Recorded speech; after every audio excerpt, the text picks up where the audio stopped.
Esse filme vai tentar te enganar várias vezes e essa é a magia de Anora. É um filme que sempre vai te surpreender. Você nunca sabe qual será o próximo passo dele. Olá! Sejam muito bem-vindos ao canal. Aqui quem fala é a Helenetes. Aqui falamos sobre filmes e séries e o que mais der na telha. E estamos no final de janeiro e eu tenho certeza absoluta que Anora já é um dos meus filmes favoritos do ano e dificilmente alguém vai barrar ele. Eu me conheço, eu sei que daqui até o final do ano este filme vai continuar pelo menos no meu top 6. Achei arriscado para meter um top 5. Então vamos conversar sobre esse filme sem spoilers? Se em algum momento tiver spoiler, eu vou avisar vocês. A primeira vez que o filme vai te enganar é logo ali no começo, onde acompanhamos a história de Anora, uma garota que trabalha em um clube de striptease e eventualmente ela faz alguns programas para rapazes também. A partir dali, você já acha que vem um filme cheio de cenas de sexo, de pegação e de coisas muito explícitas, ou quem sabe que esse filme vai ter uma energia um pouco mais caótica. Até que ele faz um corte para a Anora indo para a vida pessoal dela. A Anora mora em Nova York, mas não a que a gente está acostumado a ver nos filmes. Não aqueles extremos, nem pessoas negras morando em periferias e lugares de extrema violência, e nem pessoas brancas em salto altos andando em prédios glamurosos com rooftops e vistas incríveis da cidade. Annie, assim como boa parte dos proletários que conhecemos, sai do trabalho cansada e volta para casa dormindo no transporte público. A gente vê ela dormindo no metrô vazio, mostrando que ela está pegando um contrafluxo, porque já que ela trabalha à noite e volta para casa no início da manhã, então ela está fazendo um movimento do centro para a periferia. E que no cotidiano geral do proletário, né, a gente sai da periferia para o centro para ir trabalhar. E ela mora em um apartamento decente, ele é bonitinho, eles realmente não querem mostrar o mofo no teto, não é sobre isso. Eles não querem falar que ela mora em condições decadentes. Ela tem uma casa decente, um lar bonitinho, só que nesse lar bonitinho tem o trem passando o tempo todo do lado da casa dela. Então ela ouve muito barulho, então realmente assim, é um som que invade mesmo durante o sono dela. E tem também a interferência da luz ali na cortina, realmente para mostrar que ela mora bem, mas não é lá essas coisas. Então talvez a gente veja que não é um filme exatamente sobre extremos, nem sobre aquela pegação absurda, muito sexo, e nem um filme sobre uma pessoa vivendo em condições insalubres e tentando vencer na vida. E então vamos para a queda mais dolorosa, pelo menos para mim, que acontece nesse filme. Em mais uma noite no clube de striptease, ela conhece Ivan, um rapaz russo, filho de oligarcas russos, ou seja, pessoas extremamente ricas, e aí eles têm ali uma interação onde ela tenta voltar mais para o trabalho e aparenta que ele quer conhecer um pouco mais dela. Ele fica curioso pelo fato da Annie, que é como a Nora gosta de ser chamada, né? Ele fica curioso pelo fato dela saber falar russo, mesmo sendo americana. Essa parte também me deixa com uma certa pulguinha atrás da orelha, porque nesse momento ela explica que ela sabe falar russo por causa da avó dela, mas é um dos poucos momentos do filme em que a gente tem a chance de conhecer a Anora. Esse filme não é pra gente ter dó, especificamente falando da história dela, do retrato social de Anora. Não é pra gente ter dó do Ivan, ou da história especificamente do russo Ivan, porque a gente não conhece tão profundamente qual é o passado e a grande história desses personagens. E o Ivan começa a dar a entender que ele é diferente das outras pessoas. Ele tem pais que não estão lá, estão sempre na Rússia, e ele gostaria de ficar nos Estados Unidos e de morar lá. Então você chega a pensar, será que esse é o pobre garoto rico que não tem atenção e afeto dos pais que estão sempre ocupados trabalhando? Dá pra pensar isso também em um dos momentos em que, após de ter alguns encontros com a Anora, ele paga ela para que eles passem uma semana inteira juntos. Então ela junta as roupinhas dela e vai dormir lá por bastante tempo, o que pra ela também é um grande sonho, porque a casa dela tem um grande contraste social em relação à casa dele. Mesmo sendo uma casa bem ok, digamos assim, o lar dela, a dele realmente é uma grande mansão, com elevador, com muito luxo. Numa dessas, de maneira bem impulsiva, eles vão pra Las Vegas, porque o Ivan não tem problema nenhum em torrar dinheiro, então ele leva vários amigos em um jatinho pra essa cidade. E estamos criando mais ilusões, parece que dinheiro nunca é um problema, parece que ali a gente não vai ter nenhum grande intempérie. Até que ele sugere casar com a Anora para que eles fiquem juntos. Afinal, assim ele conseguiria o green card, né, para ficar nos Estados Unidos.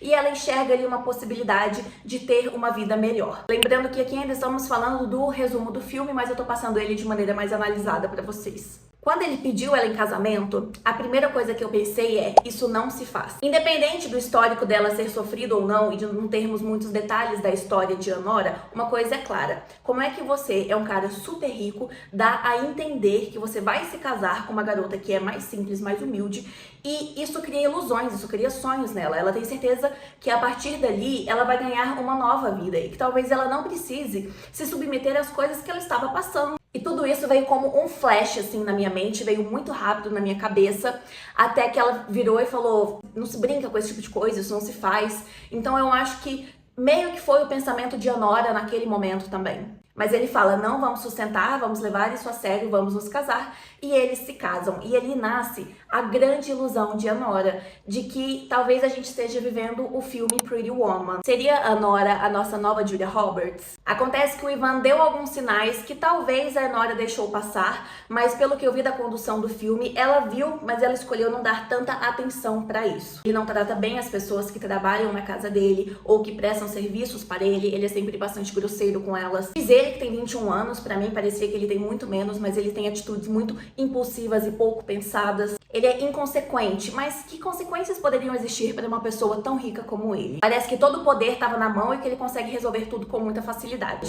A família do Ivan descobre que ele se casou, fica muito irritada e manda 3 capangas para casa dele para ver se esse tal desse casamento é verdade. Quando ele prova que o casamento é verdade, todo mundo cria-se um climão e todo mundo pensa, não, eu vou te levar no cartório imediatamente e você vai anular esse casamento porque você não pode se casar com uma prostituta. Isso soa completamente invasivo, completamente doloroso e ofensivo para a Nora. Beleza, ela trabalha em um clube de striptease, beleza, ela é uma profissional do sexo. Isso é sempre falado de uma maneira ofensiva. Então, nesse momento, as vulnerabilidades de Anora estão expostas ali. E é implícita a mensagem de que ela é uma mulher interesseira, é implícita a mensagem de que aquilo não é amor, de que ele foi burro, ingênuo, de ter feito uma coisa dessas, quem sabe inconsequente, né? E que no caso dela, ela só estava se aproveitando dessa situação. Diante desse caos, dessa bagunça de 3 pessoas na casa dele, falando que ele vai ter que se divorciar e se intrometendo na vida dele, o que o Ivan faz? Ele foge.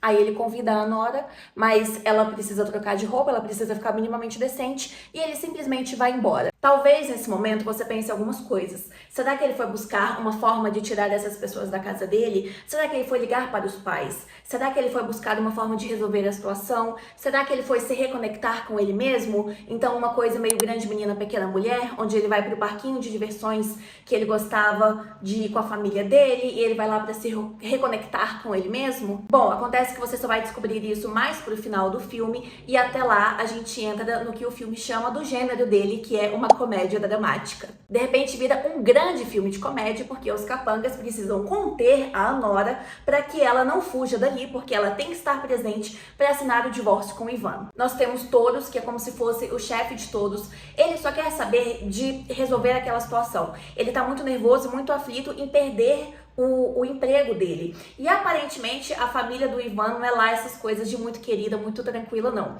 É uma família bem grossa que pode, tipo assim, demitir, eu acho que é a coisa mais tranquila que eles poderiam fazer. E aí nós temos o Garnick, que tá ali disposto a fazer o trabalho pesado, e nós temos Igor, que futuramente será o favorito de todos. Ele entende que a Nora é uma menina que está quase nua e que ele tá tendo que conter ela fisicamente, então apesar disso não ser muito apropriado, ele tenta respeitar ela da melhor forma possível. Depois dessa cena da luta, que eu chorava no cinema de tanto rir, eu ria muito, eu ria compulsivamente. E todas as pessoas daquele cinema riam muito também. Era assim, incrível. Você acha que a gente vai ter um desembolado engraçado dessa história, mas ele tá usando uma abordagem engraçada pra te contar uma história que, na verdade, ela é triste. É o sonho de uma garota que não vai acontecer, porque vão obrigar ela a se divorciar. Então, as fotografias do filme começam a ficar um pouco mais geladas, um pouco mais frias. O fundo é todo cinza e a gente tem ali a Anora, sempre com muita cor, a cor vermelha, a cor do amor e da paixão. Ela sabe que ela não tá apaixonada pelo Ivan, apesar de que ela fala isso muitas vezes,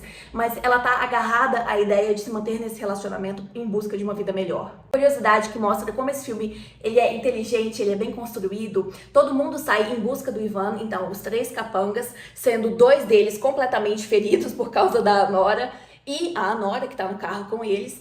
eles vão andando pela cidade em busca do garoto e eles entram em vários restaurantes e gravam com pessoas reais comendo nesse restaurante. Então, não é uma questão de atuação. Assim como o clube de striptease também é com pessoas reais. É assim que a gente entra na parte de drama que existe no filme de Anora. Naquela busca incessante por Ivan, ela começa a ficar cada vez mais humilhada e exposta.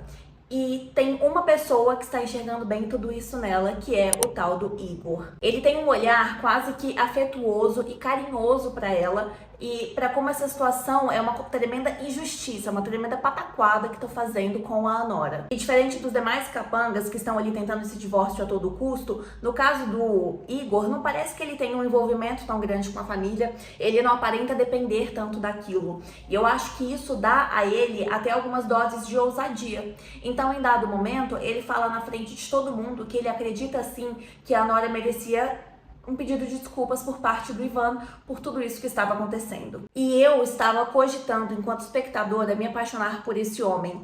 Mas quando eu olhei com um olhar crítico, o que não é muito difícil na situação, é justamente é só um homem decente, entendeu? Mas como é uma coisa tão rara de se ver, principalmente nesse filme, e como toda a situação é tão delicada, você ver um único ser humano sendo afetuoso, querido e respeitoso com a Anora é quase digno de você se apaixonar. E o que uma striptease faz quando tem um homem sendo legal com ela a troco de nada? Ela se assusta, ela começa a pensar qual é o preço dele, ela começa a pensar que às vezes ele só quer sexo com ela. Então existe também como a Anora enxerga o mundo e como ela passou a se relacionar com outros homens, nessa relação em que necessariamente eles precisam de algum ganho para aquilo ali valer a pena. E é com todas as ilusões que foram criadas e as expectativas que muitas das vezes não foram atendidas que o filme se encerra. E também com uma reflexão sobre tamanha injustiça dessa situação com a Nora e como existiu um homem decente ali e que estava lutando pela dignidade dela, às vezes mais do que ela mesma. A Nora é muito bem interpretada pela atriz Mike Madison. Eu confesso que eu não me lembro de conhecer ela ou de reconhecer de outros materiais, outros filmes, por aí vai, mas eu vi que ela já trabalhou com Scorsese, a atuação e a entrega dela nesse filme foram incríveis. Eu acho que a gente ainda vai ouvir falar muito do nome dela por aí. Ei, você gostou desse vídeo? Então me faz um favorzão, se inscreve aqui no canal, assim a cada conteúdo novo que eu postar vai aparecer no seu feed e você vai conseguir assistir. E essa métrica também é muito importante pra mim e vai me ajudar demais. Então se inscreve aí, boba! Eu lembro que eu senti uma sensação de intimidade por ter vivido uma experiência fantástica dentro do cinema, com completos estranhos, mas que a gente estava em uma sintonia muito boa. Primeiro que ninguém pegou para mexer no celular ou ficou conversando durante o filme inteiro, o que hoje em dia já é muito raro no cinema. Nossa, parece que a gente tem que voltar para aqueles tempos em que a gente tinha que ter uma propagandinha no começo dos filmes para falar: não mexa no celular, não converse durante o filme, não atrapalhe a experiência de ninguém. Parece que ninguém consegue mais focar hoje em dia, mas vai além disso. Eu sinto que a nossa sala de cinema, e era uma sala normal, eu paguei uma sessão num sábado à noite e fui. Ela não estava muito cheia, mas todo mundo que estava lá estava se entregando para as gargalhadas do filme de Anora. E quando ele acabou, como o filme é uma comédia dramática, não que o filme acabe de um jeito... Eu não quero falar sobre o final do filme, mas a questão é, você não vai sair rindo do mesmo jeito que você entrou, mas também não é um final desastroso. A questão é, todo mundo saiu em absoluto silêncio. E eu achei aquela intimidade do silêncio, de ninguém conversar com o acompanhante que foi, da gente só, tipo, ir embora, assimilando o filme, foi de uma intimidade, foi de uma experiência que eu tive com aquelas pessoas ali. Eu amei, eu acho que eu nunca vou esquecer disso. Eu espero de coração que vocês tenham gostado desse vídeo e mais ainda, eu espero que vocês assistam Anora e espalhem a palavra desse filme por aí, porque ele é magnífico e não à toa ele foi indicado à categoria de melhor filme no Oscar de 2025. Obrigada por estarem aqui comigo em mais um vídeo e a gente se vê em um próximo conteúdo. Um beijo e até a próxima!